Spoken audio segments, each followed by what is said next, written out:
औज़ुबिल्लाहिमिनश्शैतानिर्रजीम बिस्मिल्लाहिर्रहमानिर्रहीम। मुअज़्ज़िज़ सामीन अस्सलामु अलैकुम वरहमतुल्लाह। कामयाबी फ़कत एक लफ्ज़ नहीं बल्कि एक ऐसी हकीकत और ताकत है कि जिसे हर वो इंसान हासिल करना चाहता है जिसके बारे में जानता है, इल्म रखता है। और कुछ लोग सब कुछ अपने नसीब पर छोड़ देते हैं। अपने नसीब पर किसी को शक नहीं होना चाहिए कि नसीब उसके अंदर मौजूद होता है, बस थोड़ी मेहनत की ज़रूरत पड़ती है उसे जगाने में। और कुछ लोग अपना नसीब अपने हाथ से लिखते हैं, जैसा कि एक तारीख़ी किरदार सुल्तान महमूद गज़नवी रहमतुल्लाह अलैह का है कि सुल्तान महमूद गज़नवी के दरबार में एक नजूमी आया। सुल्तान ने उस नजूमी से कहा कि ऐ नजूमी, बता कि मेरे हाथ में हिंदुस्तान की फ़तह है या नहीं। तो उस नजूमी ने सुल्तान का हाथ देखा और परेशान हो गया। सुल्तान ने उससे परेशानी की वजह पूछी तो उसने कहा कि हज़रत, जान की अमान पाऊँ तो कुछ अर्ज़ करना चाहता हूँ। सुल्तान ने कहा ठीक है, बताओ। उस नजूमी ने कहा कि हज़रत, आप हिंदुस्तान की फ़तह का ख्वाब देख रहे हैं, जबकि आपके हाथ की लकीर ये बता रही है कि सुल्तान सोमनाथ तो क्या हिंदुस्तान की फ़तह भी नहीं कर सकता। सुल्तान मुस्कराया और उसने कहा कि ऐ नजूमी, बता वो लकीर कौन सी है। नजूमी ने उसे कहा कि हज़रत, ये हाथ की लकीर है जो ये बता रही है कि सुल्तान की ज़िंदगी सोमनाथ तक पहुँचने से पहले ख़त्म हो जाएगी। सुल्तान ने कहा अच्छा। सुल्तान ने अपना खंजर निकाला और अपने उस हाथ की लकीर को बड़ा कर दिया और कहता है कि मेरे मकाम को अंजुम शनास क्या जाने, मैं खाके ज़िंदा हूँ, ताबे सितारा नहीं। और आज हम उन्हें फ़ाते सोमनाथ, फ़ाते हिंदुस्तान, सुल्तान महमूद गज़नवी के नाम से याद करते हैं।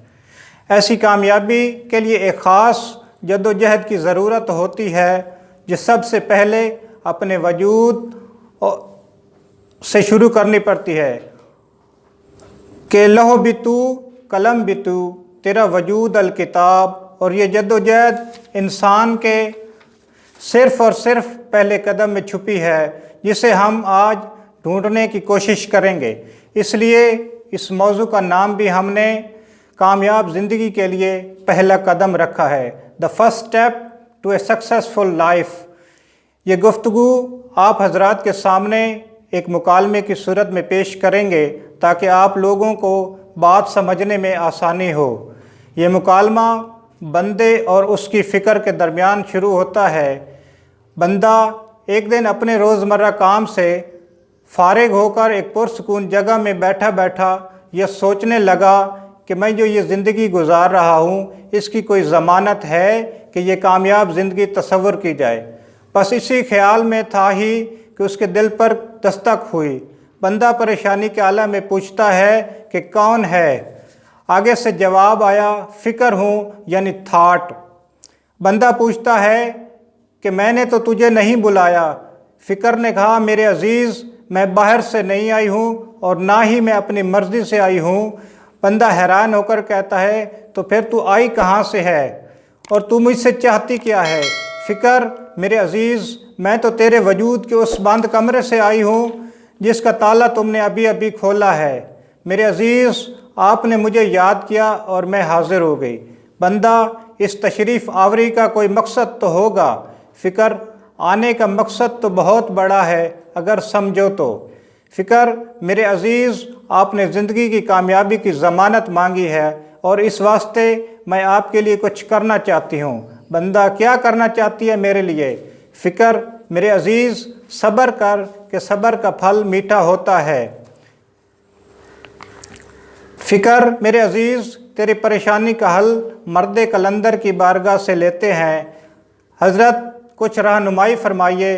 हज़रत ने जवाब दिया कि दिल से निकली बात असर रखती है, पर नहीं मगर कुव्वत परवाज़ रखती है। दिल मुर्दा दिल नहीं, इसे ज़िंदा कर दोबारा, कि यही है उम्मतों के मर्ज़ कुहन का चारा।